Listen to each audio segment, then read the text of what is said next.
Šis ir stāsts par bibliotēkas dvēseli. Darbiniekiem, kuri ar pašaizliedzīgo darbu devuši lielu ieguldījumu bibliotēkas attīstībā un sabiedrības labā, neatkarīgi no tā, vai strādājuši neilgu laiku, vai arī veltījuši lielāko daļu sava mūža. Zinoši, entuziasma pilni un darbīgi bibliotekāri 100 gadu laikā veikuši ne tikai savus tiešos, bet dažādus papildu sabiedriskos pienākumus. Bibliotēkas darbiniekus mēdz dēvēt par cilvēku orķestri. Tik dažādi un ar profesiju nesaistīti kādreiz bija viņiem uzliktie pienākumi. Smiltenes pilsētas izpildu komitejas aģitkolektīva vadīšana, Valkas kontroles komitejas Smiltenes pilsētā sabiedriskā inspektora pienākumu pildīšana, vadošie amati kultūras darbinieku arotbiedrības vietējā komitejā, politpulciņa vadīšana, dalība visās skaitīšanās, tautas, mājokļu, sējumu un lopu. Bibliotēkas darbinieki aktīvi darbojās grāmatu draugu biedrības pirmorganizācijā, sabiedriskā kārtā pildīja bērnu istabas locekļu pienākumus, Smiltenes izpildkomitejas uzdevumā noformēja pilsētas goda plāksnes un sadzīves tradīciju materiālus. Šie un vēl citi darbiņi tika uzticēti bibliotekāriem, jo visi zināja, viss tiks padarīts laikā un kvalitatīvi.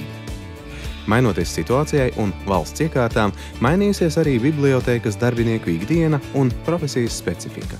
Bibliotēka mūsdienās ir pārtapusi par daudzfunkcionālu kultūras un mūžizglītības centru ar dinamisku un daudzveidīgu vidi, kur bibliotekāri ir daudzpusīgi savās darbības jomās, un tāds ir arī piedāvātais pakalpojumu klāsts.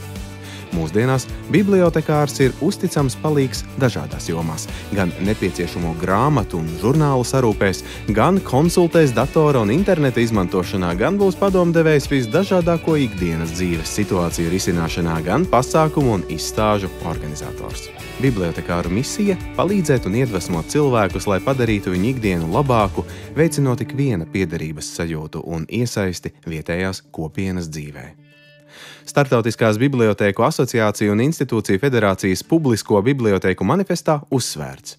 Bibliotekāri ir aktīvi starpnieki starp lietotājiem un resursiem, gan digitālajiem, gan tradicionālajiem.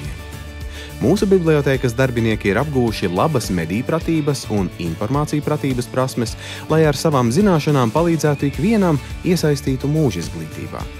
Apveltīti ar labām komunikācijas prasmēm piedāvā neizcīkstošas idejas, lai vietējā kopienā veicinātu lasīt prieku un lasīt prasmi. Bibliotekārs bija un ir gaismas nesējs. Bibliotēkas darbiniekus raksturo pozitīva attieksme pret līdzcilvēkiem, saviem pienākumiem, radošums, entuziasms, aktivitāte un enerģiskums, kompetence bibliotekārajos jautājumos un informācijas meklēšanā, aizrautība un spēja iedrošināt un iedvesmot līdzcilvēkus. Mācot jau no mazotnes mīlestību pret grāmatu, veicina iztēli, zinātkāri un radošumu. Bibliotēkas darbinieki rūpējas par savu profesionālo pilnveidi un tālāk izglītību, lai ar savām zināšanām un prasmēm dalītos un būtu noderīgi vietējai kopienai. Mūsu misija – palīdzēt un strādāt tā, lai ik viens šeit justos gaidīts. Novadnieces, dzejnieces Kornēlijas Apškrūmas veltījums. Šī nama vārtus mums ver mīļas sirdis, no kurām nebeidz labestība plūst. Lai laika soļu atbalsīs mēs dzirdam, ka joprojām devējs sev visvairāk gūst.